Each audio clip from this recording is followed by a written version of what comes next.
Welcome to Chris and Jen in the Morning, where it's always morning somewhere. This week, Chris and Jen talk about their engagement stories along with their spouses. These were recorded separately, then edited together. Find out how the stories differ and how the love remains the same.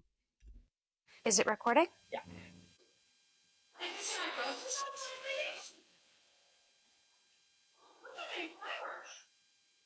Trying to record. For me, our engagement story begins. Let me redo that one. No. What's my prompt? I'm here to tell you. It's a little on. Is that your water? I need a little moisture in my mouth.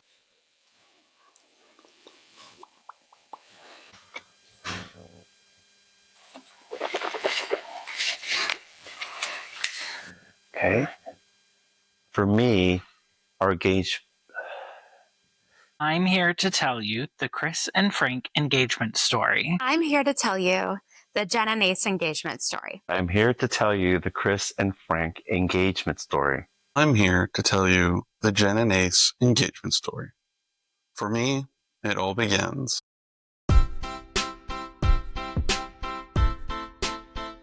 I'm here to tell you the Chris and Frank engagement story. For me, our engagement story begins. I'm here to tell you the Chris and Frank engagement story.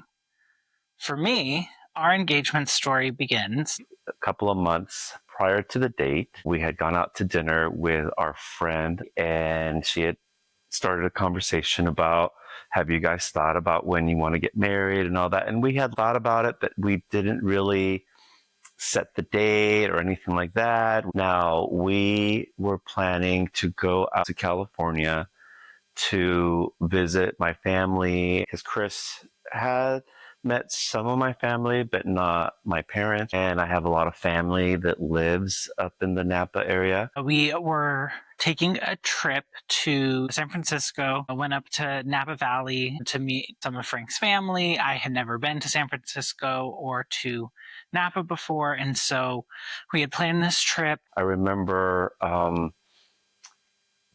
getting the assistance of one of our friends who had recently gotten married to help me figure out my Chris's ring size. He tried, but he didn't get an exact number. So I had two ring sizes just about. Luckily, one of those actually fit me. I purchased two identical rings, one at one size and one at a different size, in hopes that one of those would fit him. And then I would be left with the other one. And when we were planning it, we decided that we wanted to do a hot air balloon ride one early morning over the vineyards and get to have that experience. We go to California, we fly out there, and we had made arrangements to go up on a hot air balloon. One of my cousin's kids actually works for one of the biggest and best hot air balloon companies that is in the Napa wine country. Now, prior to that, I obviously wanted to get his parents' blessing, and I hadn't done it, and I purposely hadn't told them that I was planning to propose to Chris because I didn't want information to be leaked ahead of time. I forgot that we were in a different time zone. I thought I had time. And the day before, when I was going to reach out to his parents, I then realized that, oh, they're like 2 hours ahead and they're already asleep and I don't want to wake them up. The morning of, I was hoping that Chris was going into the bathroom to shower and get ready, and that I would have plenty of time to contact his parents to let them know. Well, Chris decided that he was not going to have his normal time frame that he does to shower and get ready, but instead was like literally walked out of the bedroom. I looked for my phone and he was back in the room. So I couldn't have a conversation with his parents. And I didn't feel that the topic was a texting kind of topic. I wanted to actually talk to them. Then we proceeded to drive to the location. Early one morning, we're driving to the place where we're meeting up to meet with everybody who we're doing the hot air balloon experience with. They're strangers, not anyone that we knew. The directions told us like we were meeting at this place and there were specific places that you could park. And it was dark because it was very, very early in the morning and it was a little chilly. It was early October. I was trying to figure out ways to get Chris to leave the vehicle so I have time to have conversations with his parents. So we're not really sure where we're parking or where we're going. Frank thinks he knows. He pulls the vehicle into this parking lot. There's like this path that is dimly lit. And as we are approaching in the car, we're like, oh, we think that's the place where we can walk through. The directions to the meetup location I knew, but I purposely drove into this other opposite location parking lot and sort of trying to coax Chris to go get out of the vehicle and try to go looking for this meetup location. And he just wouldn't do it. And he got really snappy with me. He's like, oh, babe, will you go walk down this path and see if the place where we're meeting everyone is down that path? Now, it's very early in the morning, sun's not up. I have no idea where we are, any of those details. So I look at him, I'm not getting out of that car. You can go walk down that path. So he didn't. And I'm like, what am I going to do? So, of course, we drove over to the correct location, which was in front of a bakery, and people start showing up and all this stuff. I need to find time to get away from Chris and do it because if I propose to him and not get his parents' blessings, they will get extremely hurt by that. Let me make an excuse. I need to go to the restroom. And so we signed up. There's people arriving. If you've never ridden a hot air balloon before, you have to like sign all these waivers basically saying like if you die, you're not going to go after the company. So we like fill out these forms, have some coffee, some pastries, and then we end up getting in with the group. I said, I'm going to go run and find the restroom. Of course, I went and tried to get a hold of his parents and trying to do it to where I'm not gone too long because he has a tendency to come look for me. I reach out and get his dad, tell his dad what my plan is. He had to reach out to speak to Chris's mom and that he'd get back to me. I was there waiting to hear back and time was going. We've got literally minutes, like very few minutes to get going. I was just waiting and waiting. And sure enough, I see Chris coming to find me. I did get a call back from his dad and they said that they gave us their blessing and said, let us know how it goes. They break us into groups, put us in vans, and we are on our way to the vineyards where we're meeting up with where the hot air balloons are. Frank is like trying to meet everyone, talk to everybody, trying to create friends. I was just, it's very early in the morning. Why are we talking? All of us are under caffeinated. So the next mission I had was to try to befriend some of the other folks that are coming along on this hot air balloon. Of course, we don't know anybody because it's just the two of us and a bunch of other folks. And we get put into a van with other strangers and there's a lot of people. It's very early. We've been given some coffee and some delicious pastries to munch on before we got on the van. But everyone's still very sleepy. No one wanted to talk. And I'm like trying to figure out if I can befriend anybody to kind of see, hey, this is what I'm going to do. And can I give you my phone and record or take pictures of when the moment happens? I wanted documentation of it. But I wasn't able to find someone. So I'm like, well, we'll just have to figure it out once it happens. So we are driving into the field. We can start to see the balloons as we're approaching. The driver of the van, who is part of the company, says, oh, you guys, I don't remember their names, but you guys are going to be riding with Bob. Bob is actually the chief flight officer for our company. And after this ride this morning, he's actually going to take his balloon Albuquerque, New Mexico for the Hot Air Balloon Festival. So they end up we end up like, oh, okay, that's kind of cool. Like I was a little anxious. I have a little bit of fear of heights. I wasn't like afraid to go on the hot air balloon, but I was kind of feeling like, oh, I'm going to probably have to do a lot of deep breathing. So hearing that we're with the chief flight officer, makes me a little more comfortable. The folks who you arrange these things with knew that I was planning to propose. Well, I think what happened was initially we were in a group that was going to go on one specific hot air balloon, but at the last minute, once we get to this field, they were informed that the correct hot air balloon that we needed to be on, specifically because I was going to propose, was a different balloon. As we're approaching the place where they're parking the vans, the lady who's driving the car gets like a call over her walkie-talkie, and she says to all of us, "Oh, change of plans.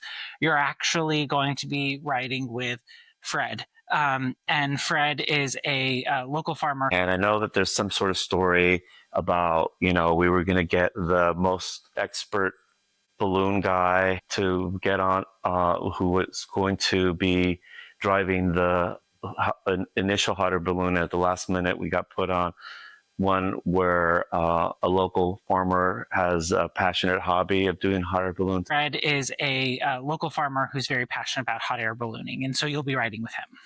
So now we're like all piling out of the car. We are walking towards the balloon, and I kind of like grab Frank's arm and pull him back a little bit. We're towards the back of the group. And I said, we literally went from the chief flight officer to a farmer who has a passion. Are we sure we still want to do this? So we both kind of laugh and yes, okay. He actually was, right after he did our balloon, the farmer, not the expert guy, but the farmer was actually going to head over to Albuquerque and do, Albuquerque, New Mexico. He was going to head off right after he did ours. So that was pretty neat. We get put in these baskets. They're very large because they hold a lot more people than a standard hot air balloon. They're a little higher and more sturdy, but, trying to get you in it is a challenge, especially since most of us had been, dealing with being in the pandemic and overeating and eating a lot of comfort foods. We approach the balloons, and the baskets are actually like chest high, so that made me feel more comfortable. But we're in the balloons with several other people, and so as like you have to like climb up this basket and swing your leg over and hope you don't kick anybody and squeeze your way in. A lot of the folks, and including ourselves, were not in good shape, so it was quite a challenge getting shoved into the basket. We got in, we start heading out, the other balloons start going off, and our balloon is the last balloon. It's towards the back, and in the background there's this cornfield. As we start lifting off and they start letting go of the ropes that are keeping the basket down, so then we're all facing kind of out where the sun has started to come up. The balloons start to lift off. It's really cool experience. There's a moment where you're told, okay, look back. But of course, everyone's looking forward towards the sun is just peeking out behind the mountains coming up. And of course, everyone's looking at that and taking pictures, but you're being asked to look behind. And then all of a sudden, the pilot says, oh, there's this message been left on the ground for you. And meaning the group. So, we're all pretty tight. So we like shuffle to turn around. We look down and there's this big sign that says, will you marry me? Now, I thought this was my moment. Of course, I'm nervous because I'm like, okay, which ring should I try? Because it's going to suck if the ring that I put on doesn't fit or what. So I'm like trying to figure out which two that I have in my pocket. But guess what? Then all of a sudden, a couple on the complete opposite end of the basket, and mind you, there's about 15 other people in the middle. We're on one side, and this other couple decide that they're going to do a proposal as well.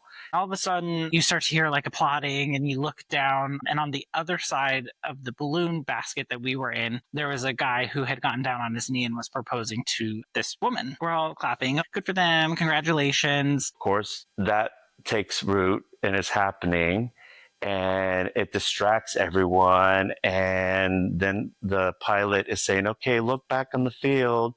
And people are looking back and it's like, what's going on?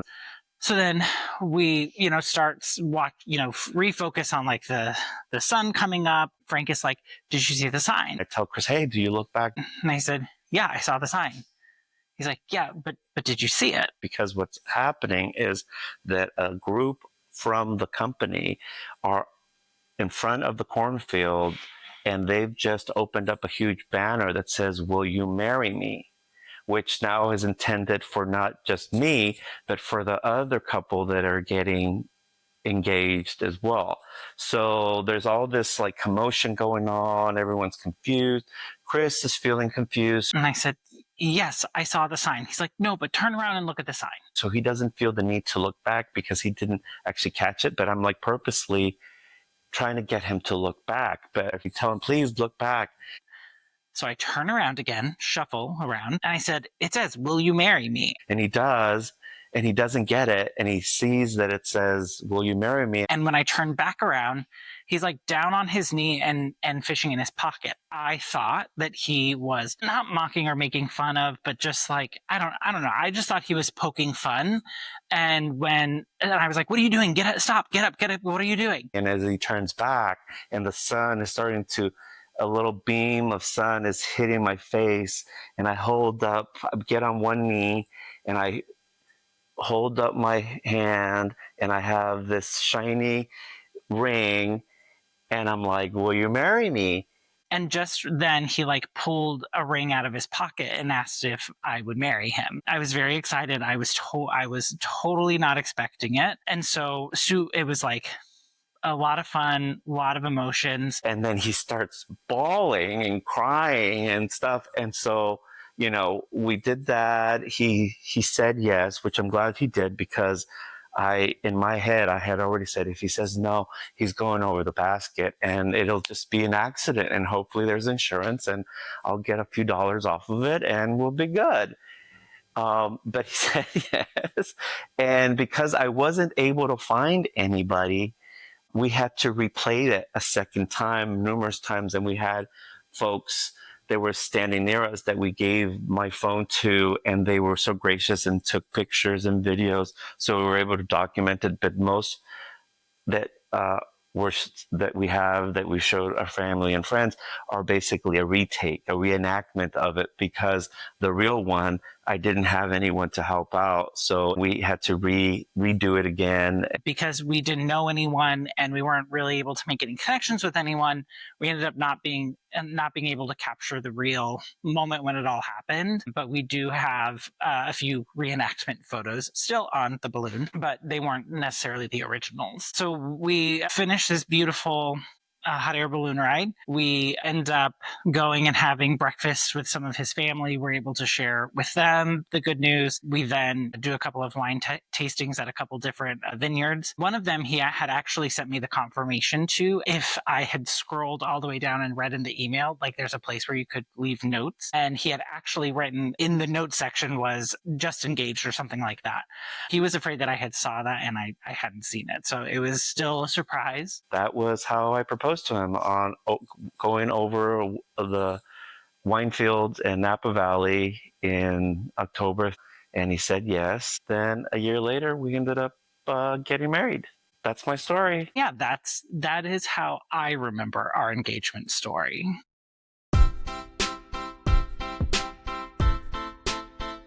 I'm here to tell you the Jen and Ace engagement story. For me, our story begins. I'm here to tell you the Jen and Ace engagement story. For me, it all begins on tax day. We were not yet married, obviously. And Ace went to file his taxes with an accountant, or that's what I thought he was doing. For me, it all begins when I first met her. There are a lot of times in life where coincidental meetings and or finding someone unexpectedly can lead to many great things. This was one for me. I had just gotten out of the military and I was living alone in a nice apartment and kind of got a little lonely after a while. I picked up a part-time job, but I was still going to classes. Ended up in a class with a guy who was wanting to move out of his parents' home. And I offered, hey, I've got a spare bedroom. If you want to rent it from me, that'd be great. He moved in with me. And probably 4 months later, he ended up asking, we were going to a movie, if he could bring somebody along. Because at that point, I was like, yeah, sure, I don't care. So when we first met, one of my best friends through high school happened to be his roommate in college. He said, hey, you have got to meet my roommate. He's like super cool. His name is Ace, and he was an MP in the Army. And I just was like, oh, this guy sounds like a real treat. Like I have no interest in meeting him. It wasn't like a fix up meet him. It was just like, this is my new friend and I want, you to know this person. And so we ended up meeting at a movie theater. He did tell me it was a girl that he had knew. And so I was like, sure, whatever. And we go to the movie theater, and I'm a person who always enjoys going to the movies early to get a good seat, to get situated, have drinks and snacks. I was very punctual. I was all about being on time. I do remember getting to the movie theater and then having to stand in the parking lot and wait and wait and wait, what seemed like a very long time to me, but I'm sure it was less than 10 minutes. And finally, Jen shows up. She rocks up in, to my mind, a ridiculous outfit, but one that I really appreciated because I like people who can express who they are regardless of whatever situation they find themselves in. And she had this like old Air Force jacket. She had on some what looked like capri pants or like some short pants and these like multicolored socks. And I just remember thinking to myself, like, this is the type of woman that I would love to marry. Well, I realized that while I was standing on the sidewalk outside of the movie theater as she walked up. The day we first met, we went to the movie and then we went back and like chatted and my friend went to work and he was like, are you hungry? And I was like, I could eat. And he was like, well, I don't have any food here, but do you want to go to the Olive Garden? And I had said, well, if they take checks. Because back then, like that was what we did. We had cash or we wrote checks, and they didn't take checks. He ended up buying my meal, so he thinks that was a date. The first day that we met, I ordered the eggplant parmesan not because I like eggplant. He took me to the Olive Garden because that's where he and his family, when they came into town, always ate. Like it was like the place to go. So it was the first thing he could think of, and eggplant parmesan was like the cheapest thing on the menu. So that's what I ordered. And he always said I liked eggplant. I don't like eggplant. Let's fast forward and time moves on. I had taken, every advantage to see her, to invite her to things, to come out to meals, to do everything. I believe in my mind we started dating not too long after we met, but sometimes your fantasies take over from what is reality. Ace thought that we were actually dating before I thought that we were dating. And I found this out like 10 years into our marriage, is when I found out that he thought that we were dating when I thought we were just friends. So a little bit funny. When we finally got to be more serious, it was at those moments of being together that I realized I can't let this person go. Like, this is somebody that is truly special. I remember thinking, this is somebody that I want to spend the rest of my life with. I just wanted to be sure that she also wanted those things. And so we were filling out a grocery list and we had, food and toiletries and all the other random things. And I just wrote down wedding ring, like kind of as a whim. And I kept thinking, like, she's going to read this list because we were going through and pricing everything out. Either I'm going to get one of two reactions. She is going to pull away from me, become distant or cold, or she's going to be very excited and want to really, like, be happy. And we were going down the list and we finally get to the wedding ring and I was a mess. And she just like scratches it out. She's like, we don't got money for that. And then she just moves on nonchalantly. Okay, what Ace is going to tell you is that the first time he tried to propose was when we were making a grocery list to go to the store. I was writing down all these things on the list that we needed. He wrote down wedding ring with a question mark and passed it back to me. But I was very in the zone. I was on a mission of figuring out what we were going to buy for groceries and what we had the money for and what I had coupons for. I just crossed it out and I said something to him like, we don't have the money for that right now. I moved right along with the mission that I was on. I would tell you that if that is what he is considering as a proposal, then like he was doing it wrong. That is absolutely not how you propose. So I don't think that was a proposal. I think he was just kind of feeling things out, but he didn't catch at that time that I was not focused on anything but making that grocery list. So everything else was just kind of noise. So when he retells our engagement story, he thinks that's the first time that he tried to propose, but that's just wrong. That was not a proposal, and I don't accept that. And I just, like, the bottom of the world just kind of fell out because I was expecting one of the two reactions of becoming cold and distant and like, oh, I think we need to take some time apart, or like, oh, be super excited, like, yes, let's do this. And it was neither. It was none of the above. And that was not a reaction that I was anticipating. Well, she didn't say no. So I guess that's a yes in a, non-confirmational way. I remember I started like preparing and like started getting everything in order. So as time went on, I knew that I wanted to do it on Valentine's Day. I thought that would be super romantic. 2 weeks before this, I went and saw her father. And I just remember walking in and sitting down with him and telling him, and I'm all nervous that, hey, I want to marry your daughter. Here's how I'm going to take care of her. But he looked at me and he's like, well, it's about time. Like, really, what have you been waiting for? I remember walking out feeling like, all right, I've done everything. I've started all the plans for the proposal. And like, this was one of the big hurdles that was left that was causing me a lot of anxiety. We were not yet married, obviously. Ace went to file his taxes with an accountant, or that's what I thought he was doing. He came back to his apartment around lunchtime, and he had a bag of McDonald's food for himself that was like 3/4 eaten or something like that.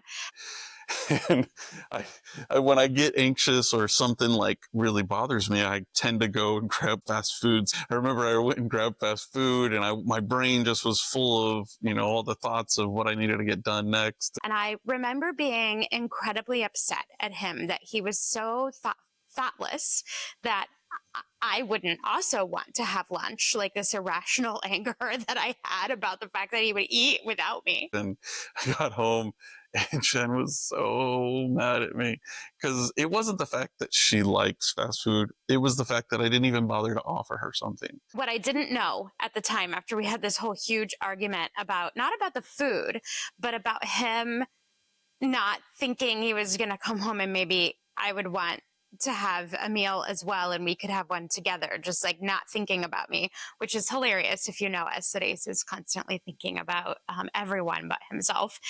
I remember just being very upset about that. I remember we just had a fight, and I can't remember exactly, but I'd said I was taking some documents to a tax person to finalize my taxes or something.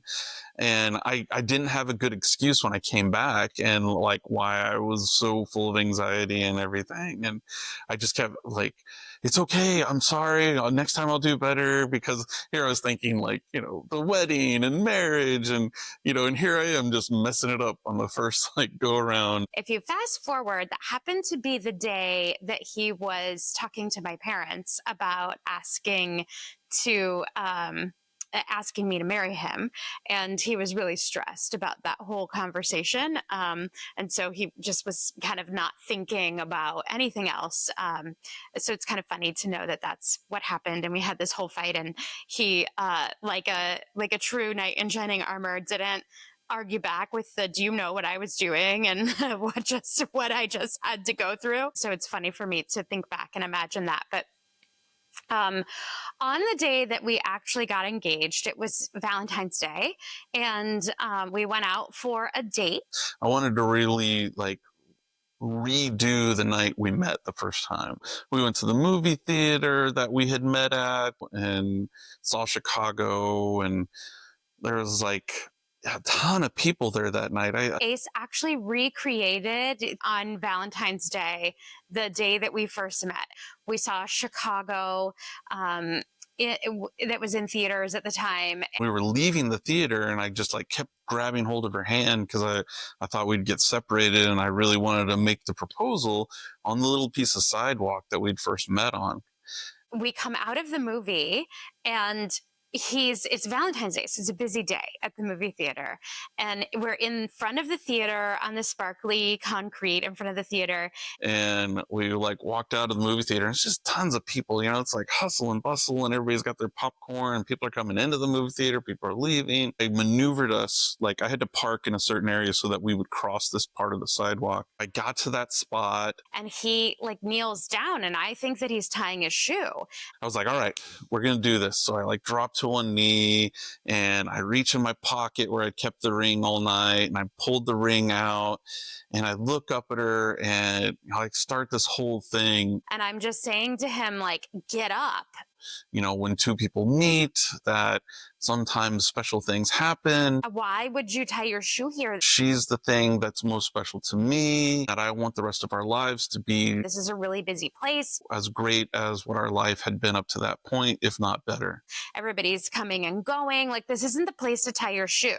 She just was looking at me and she's like, can you please tie your shoe later? We need to get out of everybody's way. That's all I'm hearing inside my head. I just was like holding this box with the ring. And I'm like, do I need to go through this again? Like, do I need to like reestablish what I just said? But what's happening is he's actually delivering this beautiful, eloquent, romantic monologue, telling me how much he loves me and wants me to marry him, and I'm missing the whole thing. And so all of a sudden I come out of my get up, what are you doing? Why would you tie your shoe here? But then there was this dawning on her face of like, what is he holding? Why is he holding that up to me? Oh, that's a box. Oh, there's a ring in the box. Oh, he's proposing. The ring that he's holding up. And I realize, oh my gosh, he's asking me to marry him. So I miss everything that he has said. And it was this whole myriad of emotions crossing her face. And then she goes, oh, yeah. But she never said yes. I just remember him saying, so will you? Like I hadn't given him an answer. She just was like, oh, yeah. And so I just was still sitting there on the sidewalk, all these people milling around. I think like some people had stopped at this point. And she just kept looking at me. And I finally was like, so are you saying yes? Or she finally said yes. I was like, oh my gosh, of course, yes. I was like, all right, cool. Yeah. Great. Everybody around us is cheering and all of this. I pulled the ring out of the box. And of course, this was one of my first learning experience with jewelry, that you need to steal a ring that fits their hand beforehand so you can get the ring properly sized. Because she put the ring on and I remember it was a really snug fit. We go to put the ring on and it's too small. Well, I'm going to wear this ring anyway. So I jam it on. We get to the car and I'm like, oh my gosh, is that too small? Are you okay? And she's like, oh yeah, it's great. So he took me on Valentine's Day, the night he proposed, to the Olive Garden for dinner to recreate that first day that we met. I did not have the eggplant parmesan, but my finger was so swollen from having the ring on it that was just too tight. And we get to the restaurant that we were going to, and I just remember thinking, oh my gosh, that ring's way too small for her finger and it's going to hurt her and we're going to have to get it cut off. And but I, of course, couldn't help but show it off to everybody. And I was also terrified to take it off because then I might lose it. But she said yes, and that's like the most important part that I can really think of for that night. It was just a really fun experience, and the romance was totally lost on me, my ever practical self at the time.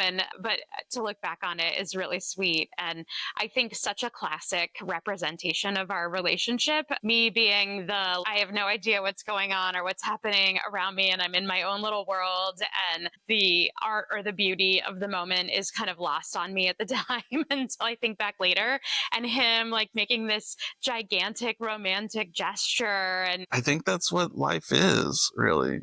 It's when you push yourself to take a chance and want to spend your life with people, whether that's friends or it's family or it's the ones you love. In that moment of when I first met her, I just remember her walking up and just being full of life. And that's what I want in my life.